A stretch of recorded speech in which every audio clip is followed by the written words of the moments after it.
Saturday morning. It's been a week since I had a chance to look at this truck at all. Really busy. In fact, I shouldn't be doing this now. But I had some haunting clearance thoughts mostly. And over the week I've been sort of, trying to imagine exactly how I'm going to deal with some of these. And the main reason I'm a little concerned this morning is because I had this sexy idea, remember, that I was going to cut this out at 9 degrees and everything would fit perfectly. Well, that's not really the case. By the time I did some measurements, I realized that this seat box is currently offset by about 1.5 inches. Basically, that bolt would go into a hole you can't see on that bracket.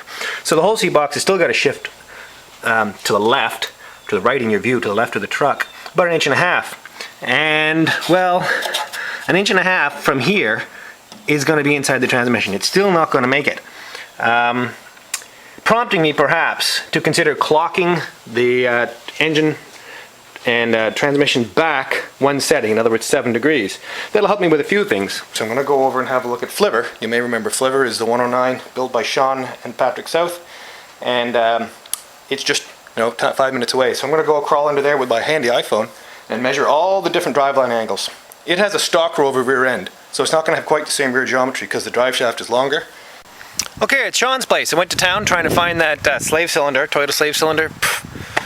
Auto and Napa closed at 1 o'clock. I was too late, so no chance of that. Had to go recover my car anyway because we were at the pub last night and had to leave it. That's what you get for not driving a Land Rover. You end up driving your old Pontiac. It seems I'm a Chevy guy these days. My truck's a Chevy, my car's a Chevy, Pontiac. Anyway, so we're at Sean's, and here's Flivver. Put up for the winter because Patrick's off gallivanting around the world somewhere. Oh my god, would you look at those flames? Horrible. Anyway, so what I think I'm going to do is crawl underneath with the handy iPhone, if I can find it. Yeah, brought it. And fortunately the level on it can be zeroed. So the truck is sitting on a wicked angle now, so I'm going to zero the level to the frame and then basically measure a bunch of angles, drive shaft angles, transmission engine angles, because I'm not really sure I had the right geometry when I first set up the engine and transmission in my truck. Anyway, I should have done this before, but let's have a look underneath, see it. Okay, let's crawl under the truck.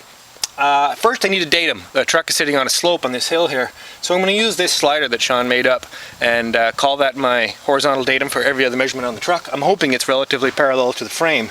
It looks pretty much like that.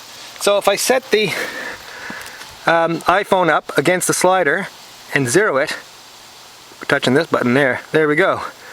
I'm 1.5, let me zero it again. There we go, around 0. I don't know if you can read that or not.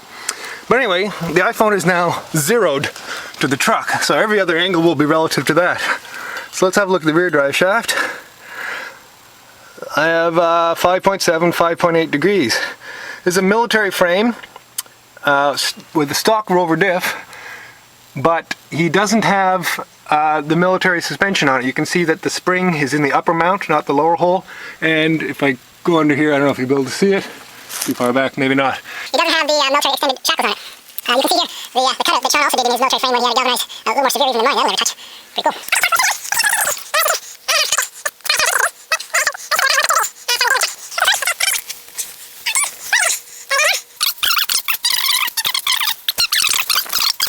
Well, enough of that.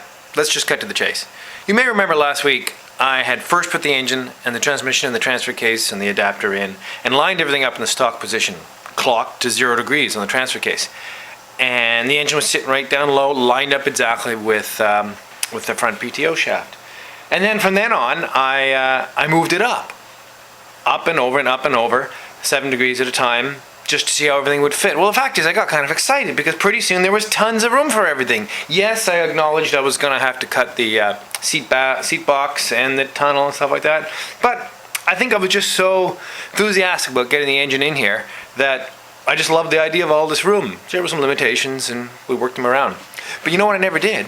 I never got around to winding it back down again 7 degrees at a time. I know I talked about it and said I won't even bother. Well, I thought about it some more and bothered. Truth is, I was wrong. Bring it right back to stock and everything fits. How about this? Seat box is in. Tunnel is in. Bulkhead is in. Look at the room in here. I mean, it's just ridiculous. So up front you say it's too tight. Well, not really. The magic is these headers.